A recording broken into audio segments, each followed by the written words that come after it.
Felicitous greetings, fellow fanatics. Welcome back, everyone. I'm Adam the Fanatic, also known as Mario Fanatic 15, and today we're going to be taking a look at the digital version of Roll for the Galaxy by Rio Grande Games and adapted by Templegate Games.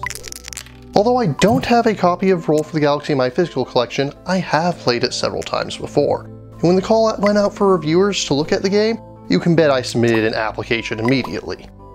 I'll be taking a look at the game through the Steam version, though it's also available for Android and iOS systems as well, with cross-play multiplayer available. At its heart, Roll for the Galaxy is a dice pool building game, although it also focuses on tableau building and action selection mechanics.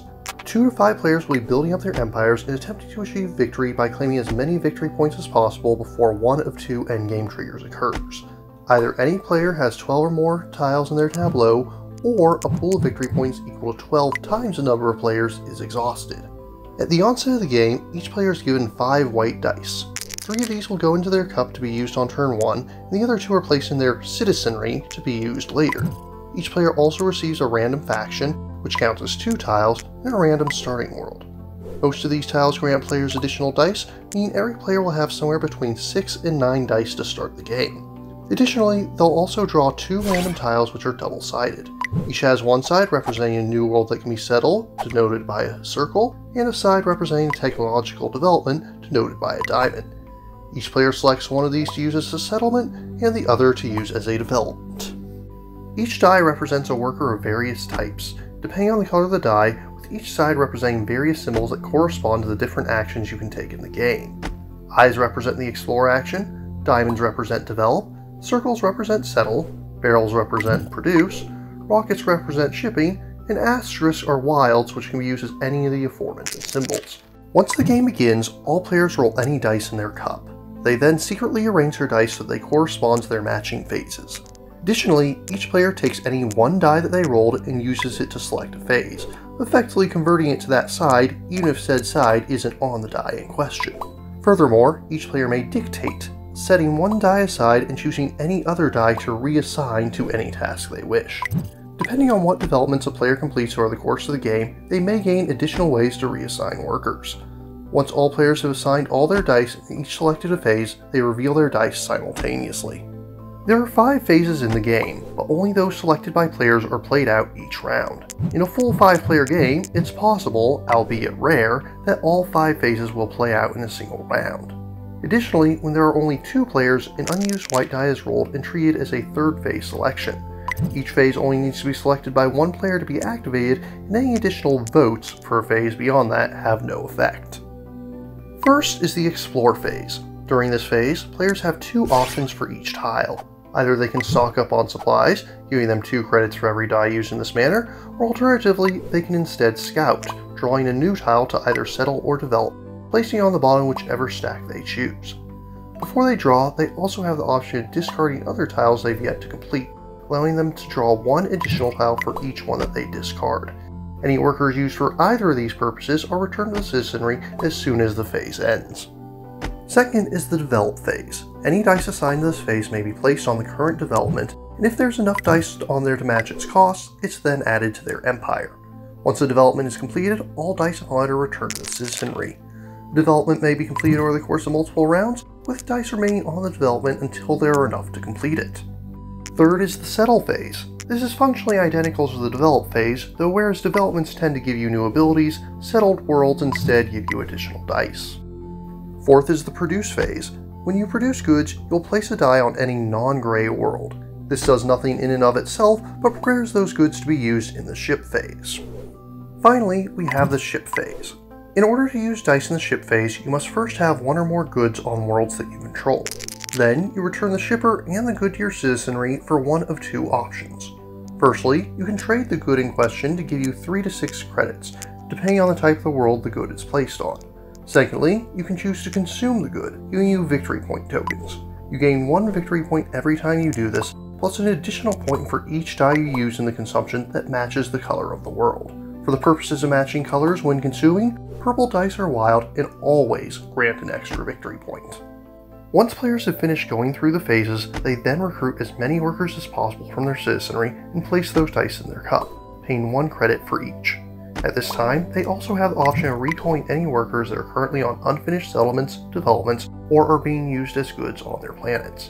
This effectively wastes the time it took to place them there, but returns them to the cup to be rolled anew at no additional cost. Once all players have done this, players check to see if either of the endgame conditions has been triggered and either start a new round or tally up their final scores accordingly. At the end of the game, players total up victory points from 3 sources. First and foremost are the settlements and developments they control, which grant victory points equal to the cost of building them. This also includes the cost of their faction and starting world. Secondly, there's the victory points collected as tokens, primarily from consuming goods. Finally, any developments with a cost of 6 also grant additional victory points under special conditions. If any players are tied at this point, they count up the number of dice in their cup and the number of credits they currently possess. That covers how Roll for the Galaxy plays, but how well does the digital adaptation hold up? For the most part, it works pretty well. Although it can't display everything on screen at once, of course, it's easy enough to click through the menus to find the information that you need. The AI is fairly challenging. I play on medium and I win a little bit more than I should, but not overwhelmingly so. I imagine hard would defeat me rather soundly. On the downside, the game is not as stable as I would like to see. When I was playing, it crashed every few games, but on the bright side, it was easy enough to pick up where I left off, but it's still an annoyance that I hope is patched in future versions. The in-game rules could definitely use some improvement. While there is a useful and comprehensive tutorial for first-time players, when scrolling through the rules, you can only go one page at a time. This makes it difficult to review them if you only need to be reminded of a single rule or two.